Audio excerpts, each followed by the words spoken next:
My name is Angela. I'm honestly not really sure where my journey started.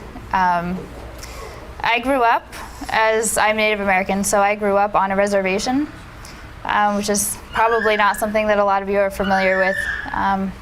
But we're very spiritual, so my grandparents were always talking to me about the Creator and telling me stories, and that's what I grew up hearing. When I was 10 years old, all of us Native American children got shipped out to a Catholic boarding school because they thought that that would make us more American, I guess.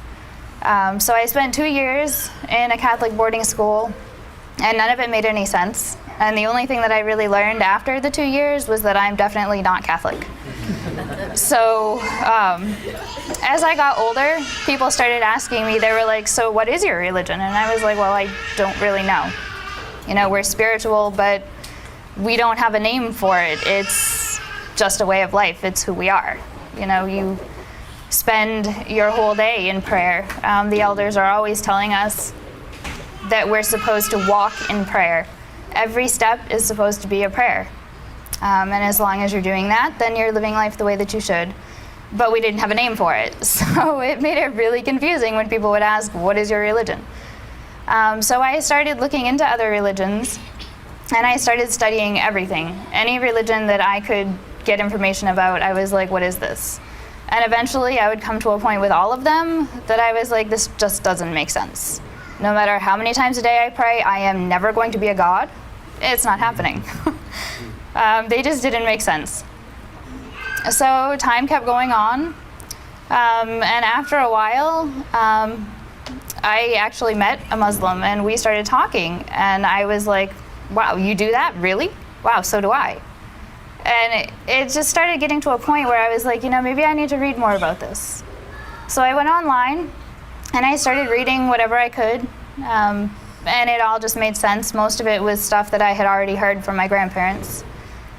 So it just seemed to make sense. So I kept reading, and I went to the grocery store one day, and we had this little bin in the grocery store. It was like books people would drop off, and they'd buy the books, and the money would be donated to charity. So right on the top of the stack was like all of these books about Islam. So I was like, cool, this is awesome. So I bought the whole stack of books, and I went home, and I started reading them, and I was like, yeah, this really makes sense. So then I decided that I was going to try to read the Quran. And I went ahead and I started reading it. And at first it felt a little bit weird because a lot of the stuff that I was reading was stuff that I had heard from my grandfather. So at first it was like, okay, this is different. And I kept reading it, and I was like, wow, I've been doing this my whole life, and I just never knew it. So I just got to a point that it just made sense.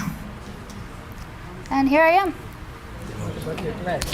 What happened to my class? Well, I came to his class. I found it online. I moved to Houston, and I was like, you know, I really need to do this, but I don't want to do it on my own. So I looked online, and I found Dr. Kazi's class, and him and his wife have been there for me every step of the way.